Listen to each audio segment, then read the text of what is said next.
Assalamu alaikum. My name is Ali Gohar. Today my topic is The Nightingale and the Rose by Oscar Wilde. इसका introduction है story का. ये बहुत ही अच्छी poem है. The story The Nightingale and the Rose is written by Oscar Wilde. It was published in 1888 and is a collection of children's story named as The Happy Prince and Other Tales. Oscar Wilde ने इसे लिखा है 1888 में और उनकी ये collection है, मतलब कि चिल्ड्रंस स्टोरीज में से, जैसे कि एक हैप्पी प्रिंस हम पहले पढ़ चुके हैं.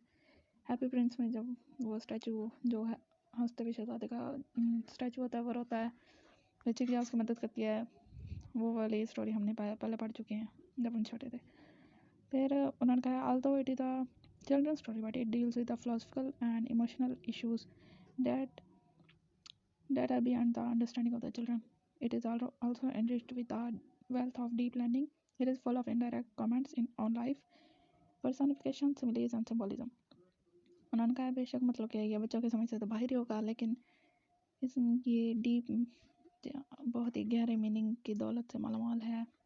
और इसमें पर्सोनिफिकेशन, सिमिलीज और सिम्बोलिज्म, मतलब के पर्सोनिफाई किया गया चीज़ों को सिमिली इस्तेमाल किए गए हैं और काफ़ी सारी अलामत वगैरह यूज़ की गई हैं.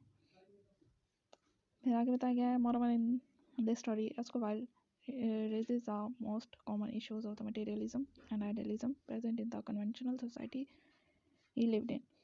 फिर कहते हैं कि इसमें कॉमन इश्यूज़ को जो मटेरियलिज्म और आइडियलिज्म, मटेरियलिस्टिक नेचर बना के उन चीज़ों के पीछे भागते हैं. आइडियलिज्म किसी पसंदीदा चीज़ के पीछे, हमारी सोसाइटी में पसंदीदा चीज़ को किस कदर अहमियत दी जाती है, जो चीज़ हमें पसंद है सिर्फ उसी पर गौर किया जाता है. ऐसे इश्यूज़ जो कि हमारे इस सोसाइटी में पाए जाते हैं उसको उन्होंने उजागर किया. जहाँ पे वो रहता था उसमें ये इश्यूज़ थे, एक मटेरियलिज्म था, एक आइडियलिज्म था. फिर आगे बताया गया है summary. The story begins with a young student who is lamenting in his garden because the love of his life will dance with him in the ball only if he brings her a red rose, but there is no red rose in the garden. इसमें story के शुरू में एक student को दिखाया गया है, young student है जो कि अपने गार्डन में रो रहा है अपने उस लव की अपनी मोहब्बत की वजह से कि वो आज उसके साथ डांस नहीं करेगी, क्योंकि अगर वो उसके लिए एक सुर गुलाब ना लेके गया तो, और सुर गुलाब उसके गार्डन में है भी नहीं, इसलिए वो रो रहा है. फिर the Nightingale living in the oak tree of his garden hears the young man crying over his helplessness and lamenting the fact that all his learning is useless since it cannot win him a girl's love. फिर वो एक बुलबुल होती है जो कि बलूत के दरख्त में उसके गार्डन में होती है. वो सुनती है कि वो जवान लड़का क्यों रो रहा है क्यों बेबसी पर, और फिर वो उसकी इस बेबसी की वजह भी जानती है फिर कि वो एक लड़की के मोहब्बत की वजह से रो रहा है. फिर nightingale comes to know that the young man is weeping for a red rose. फिर उसे पता चलता है कि वो रेड रोज की वजह से रो रहा है. She feels the pain of that boy and wants to help him. वो उसके दर्द को पहचान जाती है और फिर उसकी मदद करने का फैसला करती है. फिर वो the bird flies and goes to the various bushes but can not find a red rose.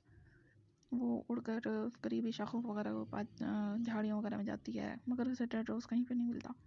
Finally she comes to know about a way of getting a red rose by tree. एक दरख्त से पता चलता है कि वो कैसे एक सुर गुलाब हासिल कर सकती है. फिर she performs a suicidal act while singing. अगली थीम इसके सेक्रीफाइस के बाद लव है कि नाइटिंगेल एंड द रोज है स्टोरी, तो इसमें नेचर ऑफ लव है, क्योंकि शुरू में दिखाया गया कि स्टूडेंट जो है वो रो रहा होता है जो कि अपनी प्रोफेसर की बेटी से मोहब्बत करता होता है और सुर गुलाब के लिए रो रहा होता है. लड़की ने डिमांड की होती है कि वो उसके साथ डांस तभी करेगी जब वो इसके लिए सुर गुलाब लेके आए. और नाइटिंगेल इस सब में अपनी जान कुर्बान कर देती है उसको सुर गुलाब लाने के लिए कि लड़का का बहुत हकीकी मोहब्बत है, तो वो अपनी ज़िंदगी से ज़्यादा मोहब्बत की कीमत समझती है, तो वो अपनी लाइफ सेक्रीफाइस कर देती है. फिर उसकी सेक्रीफाइस जो है वो लव की कीमत को अहमियत को शो करती है, लेकिन कोई भी उसे अप्रिशिएट नहीं करता. फिर ऑस्कर वाइल्ड मेनली यही हमें पैगाम देना चाहता है कि लव एग्जिस्ट करता है, लेकिन लोग उसको खोखला कर देते हैं अपनी सेल्फिशनेस की वजह से। और वो जो स्टूडेंट जो ये सोचता है कि वो मोहब्बत करता है, लेकिन उसको उसका हकीकी मायने भी नहीं पता होता कि मोहब्बत होती क्या। गर्ल रिजेक्ट कर देती है उसको भी और उसके इस और गुलाब को भी।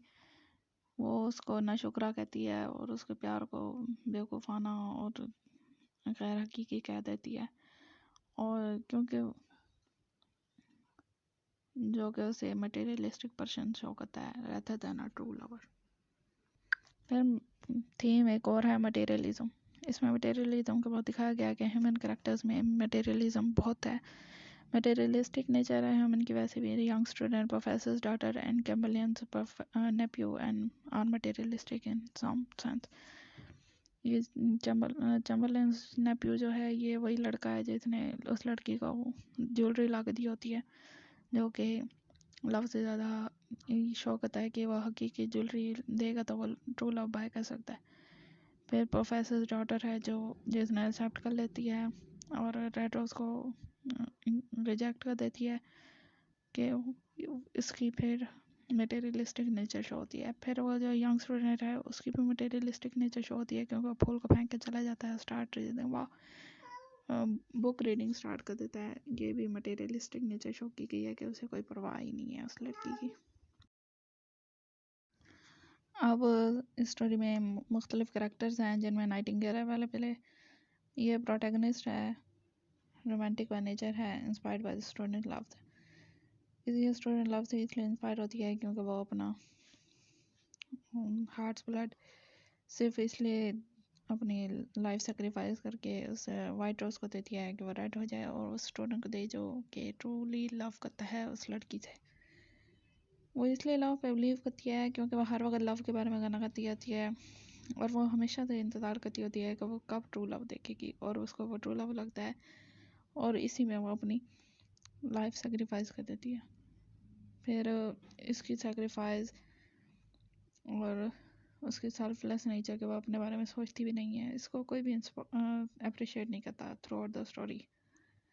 इसकी सेक्रीफाइस को इग्नोर किया जाता है और इसकी सेक्रीफाइस वेस्ट हो जाती है क्योंकि उसको उसके खून से रंगे गए उस लाल गुलाब को रिजेक्ट किया जाता है और फिर बाद में डिस्ट्रॉयड किया जाता है, तो इस तरीके से उसकी सेक्रीफाइस वेस्ट हो जाती है।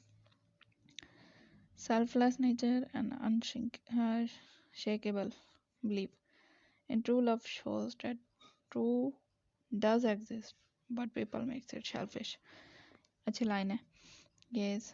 उसकी सेल्फलेस नेचर और उसका बिलीव जो था कि वो अपनी ज़ात की भी परवाह नहीं करती, उसके बिलीव को कोई तोड़ भी नहीं सकता था। ट्रू लव के ऊपर जो था ये शो करता है कि ट्रू लव एग्जिस्ट करता है, मगर पीपल उसे अपने अपने मटेरियलिस्टिक नेचर की वजह से खो देते हैं। फिर स्टूडेंट को दिखाया जाता है कि जो कि जिसकी गर्लफ्रेंड उसे कहती है कि वो मुझे लाल गुलाब चाहिए, अगर तुम लेके आओगे तो मैं तुम्हारे साथ डांस करूँगी, मगर उसके गार्डन में कोई लाल गुलाब नहीं होता, जिसकी वजह से वो रोना शुरू कर देता है, जो कि नाइटिंगेल सुनती है।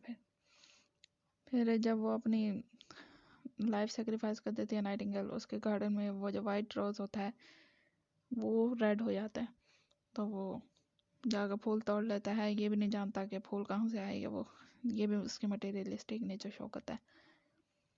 फिर जब वो अपनी गर्लफ्रेंड के पास लेके जाता है, जो कि फिर उसे उसके प्यार को अनप्रैक्टिकल एंड अनरियलिस्टिक कहती है, उसकी मोहब्बत उसे इनकार कर देती है कि मैं तो मानती ही नहीं कि तुम मुझसे मोहब्बत करते हो। फिर जब वो फूल को फेंक देता है और सब कुछ भूल जाता है, तो ये भी उसका मटेरियलिस्टिक नेचर शो करता है, शो करता है कि ये भी मटेरियलिस्टिक पर्सन है rather than a person who believes in love and selflessness, कि ये भी ट्रू लव के मायने से आगाह नहीं है और अपनी ज़ात को कुर्बान कर देना क्या होता है ये भी नहीं जानता। एक और इसमें 3 रोज के ट्रीज दिखाए गए हैं, क्योंकि जो नाइटिंगेल होती है वो पहले वाइट रोज के पास जाती है, जो कि उसे इनकार कर देता है कि किसी और के पास जाओ। फिर येलो के पास जाती है, फिर येलो भी उसे इनकार कर देता है। फिर वो रेड वाले के पास जाती है और रेड गुलाब हासिल ही इस तरीके से हो सकता है कि वो अपना दिल का खून सफ़ेद उधर लगे सफ़ेद गुलाब पे डाले तो वो लाल हो जाएगा। तो ये शो कहता है कि नाइटिंगेल के सेक्रीफाइस को सिर्फ वही जानता होता है, रोज ट्री, और उसके लिए हमदर्द भी वही होता है जो नाइटिंगेल को फूल देता है। मतलब कि वाइट रोज जो होता है वो रेड हो जाता है, तो वो यही जानता होता है कि नाइटिंगेल ने किस तरीके से उस लड़के को जाके गुलाब दिया। फिर उस गर्ल को दिखाया गया है, थोड़ा सा एक्सप्लेन किया गया है कि इम्पोर्टेंट थीम है इस गर्ल की कि वो स्टूडेंट की महबूबा होती है, प्रोफेसर की बेटी होती है। वो वही उस लड़के को कहती है कि मेरे लिए लाल गुलाब लेकर आओ, कि मैं तुम्हारे साथ पार्टी पे तभी डांस करूँगी जब तुम मेरे लिए गुलाब लेकर आओ। फिर जब उसे कोई और लड़का ज्वेलरी पेश करता है, वो ज्वेलरी कबूल कर लेती है और लाल गुलाब को इनकार कर देती है। साथ साथ ये भी कहती है कि उस लड़के की सच्ची मोहब्बत को अनप्रैक्टिकल, अनरियल कह देती है। ये मटेरियलिस्टिक नेचर है इस लड़की की, शैलो पर्सन है कि ये values wealth more than true love, क्योंकि ये दौलत को तरजीह देती है सच्ची मोहब्बत के ऊपर। फिर लिजर्ड को शो किया गया है। Beginning of the story appear होती है कि स्टूडेंट को क्राई करता हुआ, जब student when the student cries he overhears him and laughs at him, कि वो स्टूडेंट को जब सुनती है रोता हुआ तो हंसने लगती है उसके ऊपर, कि एक लाल गुलाब को रोना तो बिल्कुल ही फजूल सी बात है। फिर इसमें लिजर्ड को मायूस दिखाया गया है कि लोग जो अपने ज़ाती मकसद के लिए ऐसा करते हैं, आगे बढ़ते हैं ज़ाती मकसद के लिए, वो मायूस हो जाती है कि लोगों में कोई हकीकी जज्बा नहीं है, ये सब कुछ फजूल है। फिर आगे यही इसका व्यू जो है वही आखिर में स्टोरी के नज़र आता है कि जब वो अपनी नाइटिंगेल लाइफ सेक्रीफाइस करके उस लड़के को फूल देती है, फिर वो लड़का वो फूल डिस्ट्रॉय कर देता है। यही उसका व्यू दुरुस्त साबित होता है कि लोग जो है पीपल, वो कहती है कि people are motivated by self interest, कि लोग जो है अपने ज़ाती मकासद के लिए मोटिवेटेड के आगे बढ़ते हैं और उनका वरना कोई जज्बा नहीं है उनके अंदर, rather than acting for selfless reasons, जबकि वो ऐसे एक्ट कर रहे होते हैं कि उनका ज़ाती इसमें कोई वजह नहीं है, कोई ज़ाती वजूहात नहीं है, जबकि उनका सब कुछ ज़ाती मकासद के लिए होता है। ओक ट्री है, ये माइनर करैक्टर है स्टोरी का, कि नाइटिंगेल इसमें रहती होती है।